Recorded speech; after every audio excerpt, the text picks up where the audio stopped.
When I study TOEFL speaking performance, I examine three things. Overall SpeechRater score, of course. This is important because for years, ETS has used the SpeechRater scoring engine to score TOEFL speaking responses. So it's a valid predictor of TOEFL speaking performance on test day. And I know how the task score translates to the overall score. We have our own concordance table, link below, check it out. Second thing is the SpeechRater dimension data. These are the norm referenced percentile scores from ETS that tell us how well a speaker is performing compared to other high scoring speakers. Some of these dimensions are more important than others. These delivery metrics, for example, are very important.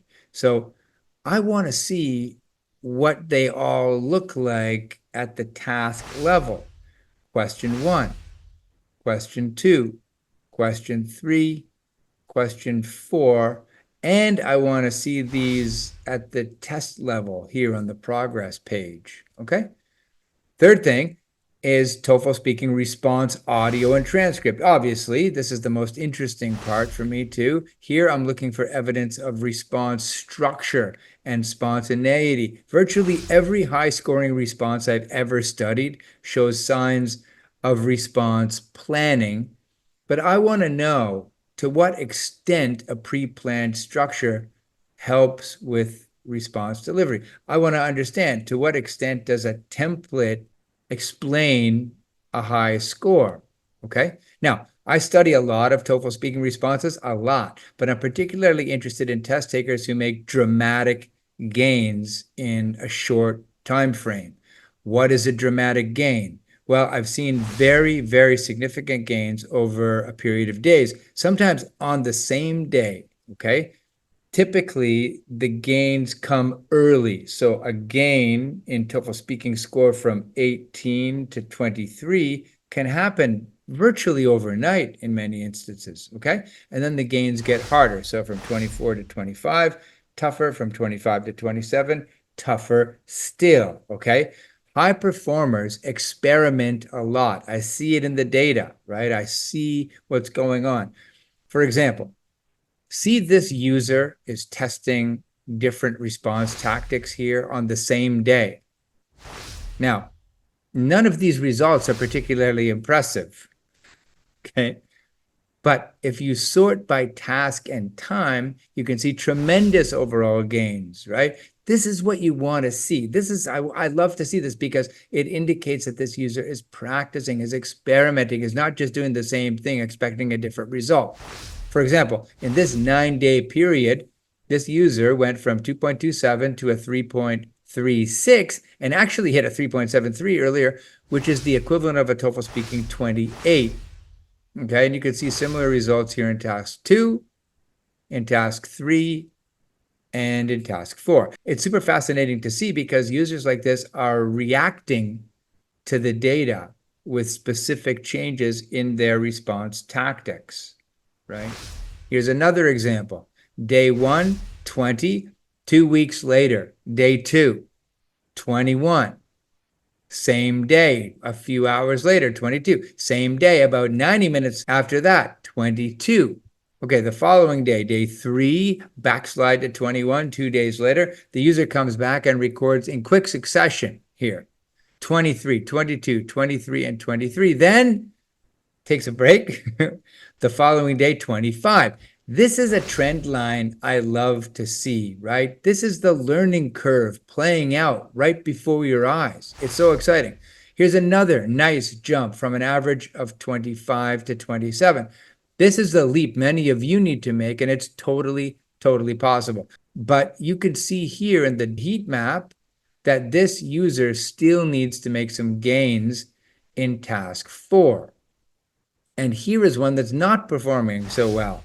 And look, you can see here, issue is irregular practice. This is the real heartbreaker. This user has the credits, but can't block the time, won't get the work done. So look, I've just studied 4,853 responses.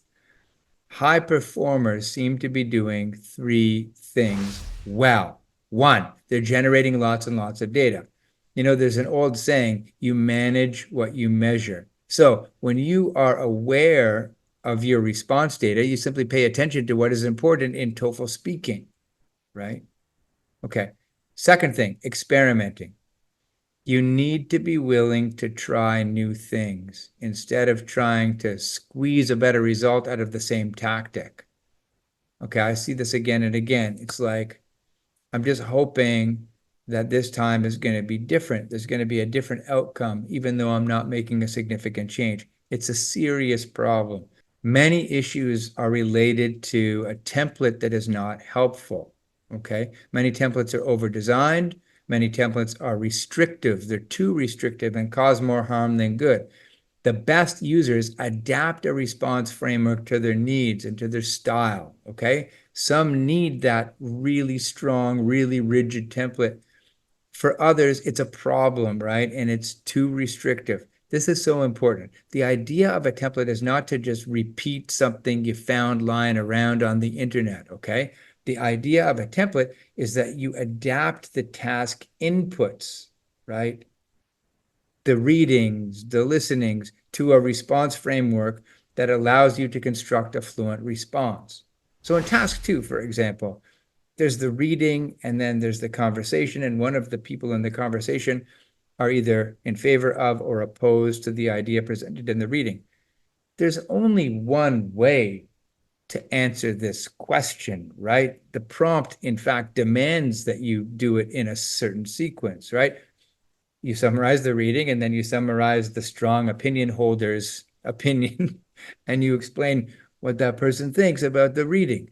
This is the only way to do it. You can't just start talking about the person's second example. It's likely you feel trapped between an unreliable template and a terrifying desire, to express yourself more freely.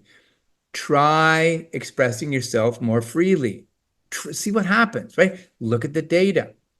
If you're pausing more on the freestyle approach, go back and see where you can strengthen it inside the template, okay? Step towards your fear. Experiment, okay? If you think your template is over-restrictive, fix it. It is over-restrictive. If it's overbuilt, it's overbuilt. Your template should be a guide for you, not a prison. Okay, 3, practice regularly. I can't say this enough. This connects back to number 1. You can't just practice whenever you feel like it. It just doesn't work that way. No effective skill building works that way, right? You need to develop a cadence. You need to put it into your life. You need to develop a habit stack, right? A routine. An hour a day is sufficient for many, many of the high performers I've seen.